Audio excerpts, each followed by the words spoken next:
Hello everybody, welcome back. I'm going a little bit lo-fi this time.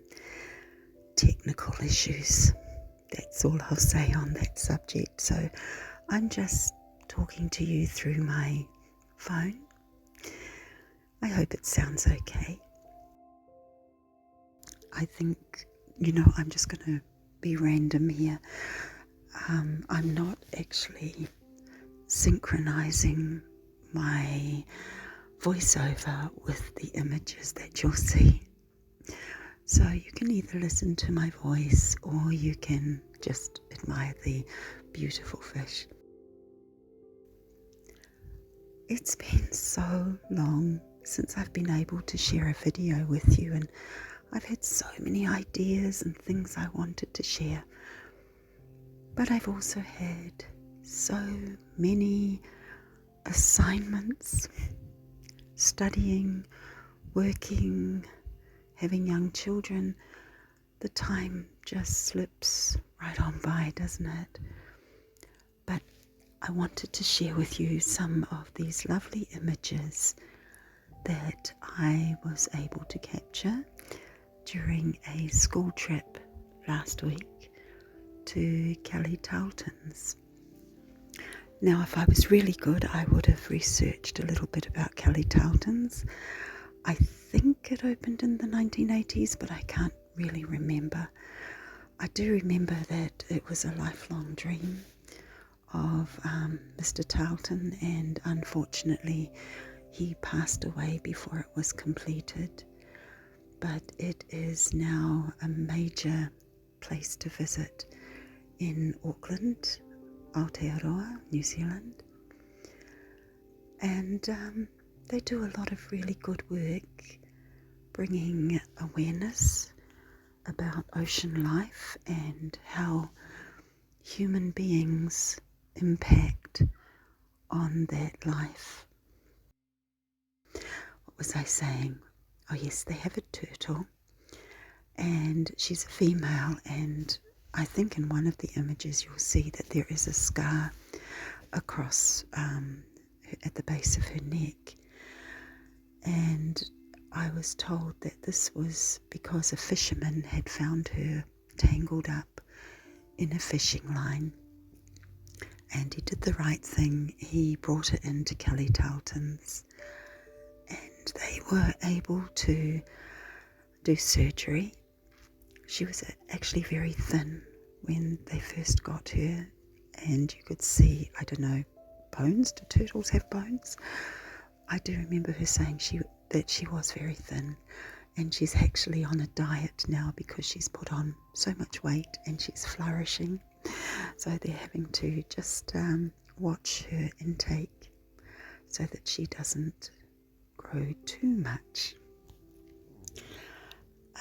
There's so much to see there. Jellyfish, fish of course, beautiful stingrays. Oh my goodness, they are so cute and they can grow so big. There's a conveyor belt that goes through a tunnel, and it's a glass tunnel underneath the Waitemata harbour, actually, the actual harbour in Auckland. And they have this contained area where they have all these beautiful sea creatures, including sharks. Yes, they have sharks, and they have quite a large stingray, or is it a manta ray? I'm afraid I don't know one ray from another. And they have a lot of baby rays in the great big tanks near the front. And they are so cute, and they are so graceful as you watch them swimming through the water. It's like they're birds, and they're flying in slow motion. It's lovely. Penguins, there are penguins. That's very exciting. The children were very excited to see them, and there were one or two of them that were sitting on a nest with rocks around for their nest. There were emperor penguins looking ever so proud. Believe it or not, I've never actually seen snow up close. So I was quite fascinated to see the penguins and to see all that white stuff. I believe that white stuff was probably more ice than snow. Maybe one day I'll see it.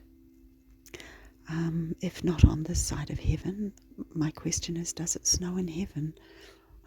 Probably not. But I would like to experience snow, perhaps, just once to see what it's like. There's a pufferfish, and that also is quite cute. I was taking a photo of one of them, and it was quite happily floating around a rock, and it saw me, and it came right up to the glass, and it was almost interacting with me. It was just lovely.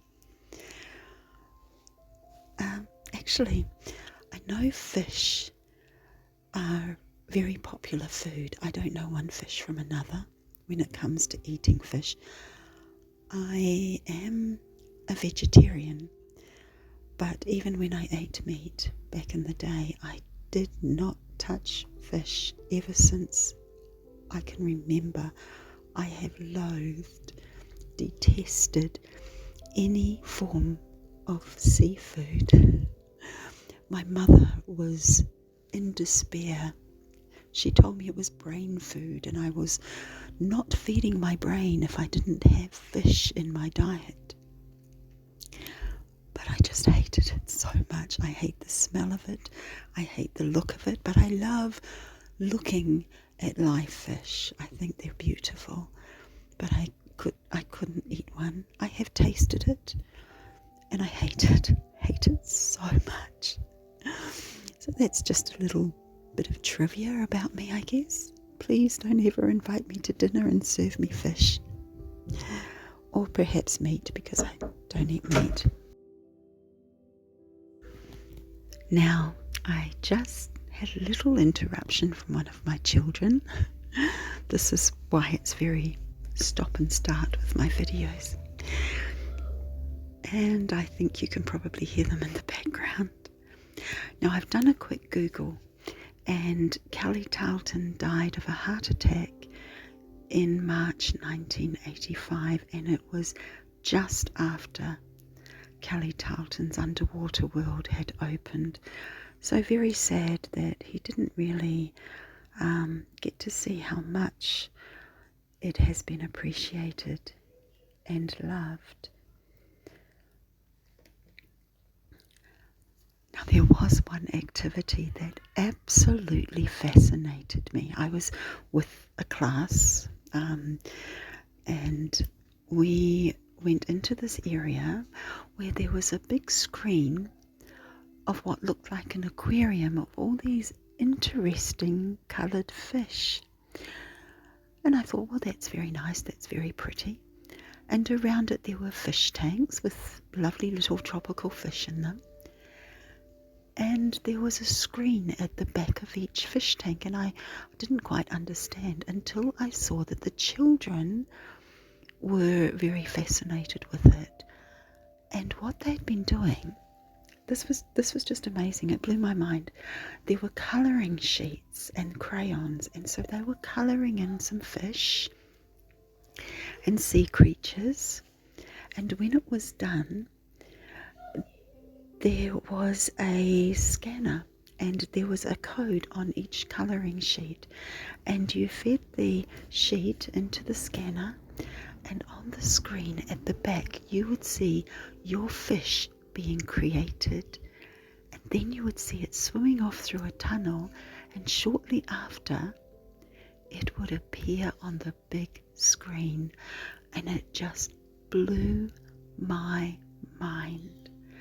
I was so fascinated by that, and it just amazes me that we live in a science fiction world, don't we?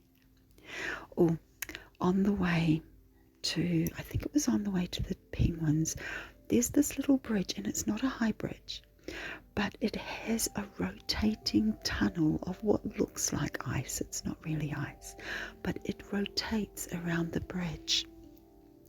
Now, how bad could that be? I took 2 steps onto that little bridge and I was clinging on for dear life.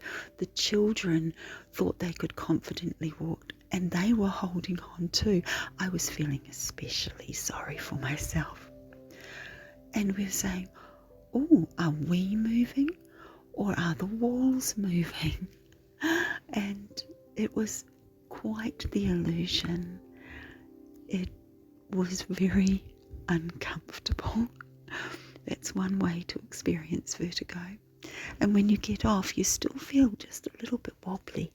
So that is a very interesting experience. Not sure if it's one I enjoyed, but very interesting. Now we met a couple of Tuatara. Now Tuatara are very, very old. They're like the dinosaur of New Zealand, and they can live a very, very long time. And in fact, I have my laptop open while I'm chatting to you on my phone, and I will ask Mr. Google how long Tuatara live for. How long do Tuatara live? Oh my goodness, about 100 years, 60 to 100 years. Isn't that amazing? They hardly move. And then when they do move, you don't know where they've gone because you blinked, I guess. I don't know. I looked away and they'd moved, but they hardly move. They sit still for a very, very long time, just waiting for food to come passing by for them to just eat. So it's a slow lifestyle for them and a long one. As you know, I have a bird, a galah, rose-breasted cockatoo, and they can live for about 80 years. Interesting how some birds can live so long, and the tuatara and tortoises, I believe, can also live for a very long time. Now, while I've got my laptop open, someone has said, how old is the oldest tuatara? Some are saying 110 years. Okay. Oh, at 110 years old, they were able to mate a tuatara called Henry because they are endangered. And there is a program to try and make sure that they don't go extinct. So that was interesting. We had a talk from the educators, and people really do some dumb stuff. You drop a bit of rubbish and you just don't think about where it ends up, and there are actually islands in the ocean, islands of rubbish. Isn't that crazy? And so many of our sea creatures are being killed by this carelessness. One in particular was a piece of plastic can resemble a jellyfish, which is quite a delicacy for turtles. And of course that's not going to break down in their system. They could choke on it, or it could just fill their stomach and cause blockages, and they die. So that's very interesting too, isn't it? Well, I think that's all I have to say. I'm just chatting away, really. I really do want to do some Bible readings and get into more videos, and hopefully that will come soon. I'm on semester break at the moment, but I have many assignments to do. And I'm halfway through my degree. So hang in there, let's hang in there.